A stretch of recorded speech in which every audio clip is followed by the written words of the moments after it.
आणि म्हणून हे संस्कार असतात की या संस्काराने आम्ही समाजात पण वावरू शकतो आणि आम्ही आध्यात्मिक क्षेत्रात पण वावरू शकतो. समाजात वावरावंच लागतं कारण तुम्ही इथे आहात. आणि म्हणून आम्ही संस्काराने संस्कारित होतो, पशु होत नाही. पशु प्रकृतीलाच राहतात, त्यांची जी प्रकृती असते त्याप्रमाणे ते राहतात. ते खाली पण नाही जात नाही, वर पण नाही, विकृतीत पण जात नाही, संस्कृतीत पण जात नाही. हे लक्षात घ्या.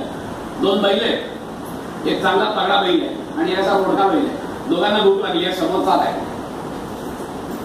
ही प्रकृतीप्रमाणे हा जो धट्टा कट्टा बैल आहे हा त्या रोडक्या बैलाला डुचीत मारणार आहे आणि तो चारा खाणार आहे.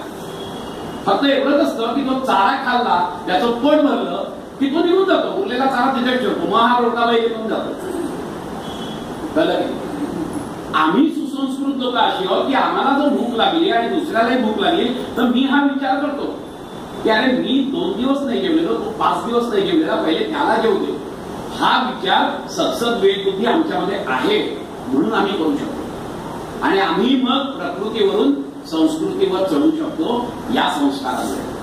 पण आम्ही ते प्रकृतीवरून विकृतीवर पण जाऊ शकतो कारण तो जो बैल आहे ना, तो बैल त्याचं पोट भरल्यावर निघून जातो, चारा गोठड बांधून घेऊन नाही जात त्याच्या घरी की संध्याकाळी पण मला होईल म्हणून. पण आम्ही इतके नालायक आणि कमी नाही आहोत की आम्ही आता संध्याकाळी काय करायचं, जाऊ दे करू दे तुम्हाला तरी चालेल, मला संध्याकाळचं पूर्ण व्हायला पाहिजे.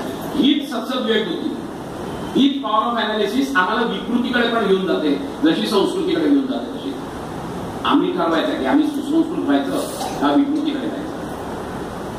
आणि म्हणून हे संस्कार आहे की धर्माच्या याने चाला, धर्माच्या चौकटीत चाला, धर्माच्या चौकटीत चालला तर तुम्ही होणार. आणि मग संप्रदाय काय, हे सगळे संप्रदाय आहेत आणि सांप्रदायिक असणं काही चुकीचं नाहीये कारण कुठला तरी संप्रदायाला धरायलाच पाहिजे.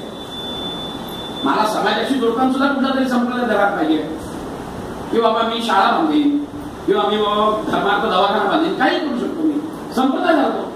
तसाच त्या चैतन्याला जोडण्याचा सुद्धा कुठला तरी संप्रदाय मला धरायलाच पाहिजे ना. आमच्याकडे काही कमी संप्रदाय आहेत का? हे तर 4 ढोबळ मार्गाने मी सांगितले, पण भक्ती मार्गात सुद्धा कमी आहेत का? वारकरी संप्रदाय आहे, दत्त संप्रदाय आहे, नाथ संप्रदाय आहे, कितीतरी संप्रदाय आहे. या सगळ्या संप्रदायांना मुभा आहे आमच्या इथे, सहिष्णुता आहे ती इथे आहे की कुठचाही संप्रदाय घ्या, तुम्हाला आवडेल, तुम्हाला झेपेल, तुम्हाला भावेल त्या पद्धतीने तुम्ही तो निवडा आणि प्रामाणिकपणे प्रयत्न करा की त्या चैतन्याशी मी जोडला जातोय की नाही, तर ते धार्मिक कृत्य होईल. आणि म्हणून सांप्रदायिक असणं हे वेगळं आहे आणि सांप्रदायिकता वेगळी आहे. सांप्रदायिकता याचा अर्थ की हा माझाच मार्ग बरोबर आहे, बाकी कुणाचेच मार्ग बरोबर नाहीयेत आणि इतर सगळे मार्ग नष्ट झाले पाहिजेत, ही जेव्हा भावना येते त्यावेळेला सांप्रदायिकता निर्माण होते की जी आपल्या समाजाला विध्वंसक मार्गाकडे घेऊन जाऊ शकते. आम्हाला सांप्रदायिकता निर्माण नाही करायची, संप्रदाय नक्कीच आम्हाला निर्माण करायचा. आम्ही कुठच्या तरी संप्रदायाशी जोडले गेलं पाहिजे, कुठच्या तरी आम्ही संस्थेशी जोडलं गेलं पाहिजे की जेणेकरून मला तो मार्ग मिळेल की त्या मार्गाने मी चालून त्या चैतन्याकडे जाईल. आणि म्हणून सांप्रदायिक असणं वेगळं आणि सांप्रदायिकता वेगळी आहे. संप्रदाय अनंत असतील, आमचे ते ख्रिश्चन आहे आणि म्हणून प्रत्येक धर्मामध्ये जर तुम्ही बघितलं तर देण्याची प्रक्रिया आहे. मुसलमान धर्मात सुद्धा जकात म्हणून आहे की तुमच्या याचा काही पर्सेंट तुम्ही परत समाजाला द्यायचा आहे. आमच्या इथे यमनियम आहेत पतंजली मुनींनी सांगितलेले. ख्रिश्चन धर्मामध्ये त्यांचा अख्खा ख्रिश्चन धर्म 2 पायावर उभा आहे, सर्व्हिस अँड डिवोशन. या 2 याच्यावर प्रत्येक धर्मामध्ये देणं हे आहेच कारण त्यांना कुठेतरी धर्माचा अर्थ कळलेला आहे.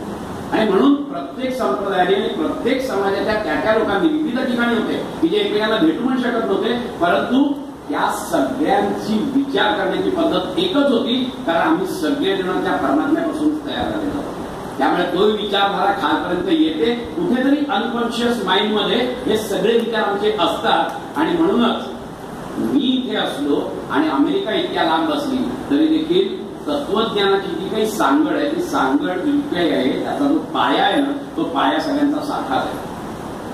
त्याचं कारण असं आहे की आम्ही आलो त्या एका तत्वापासून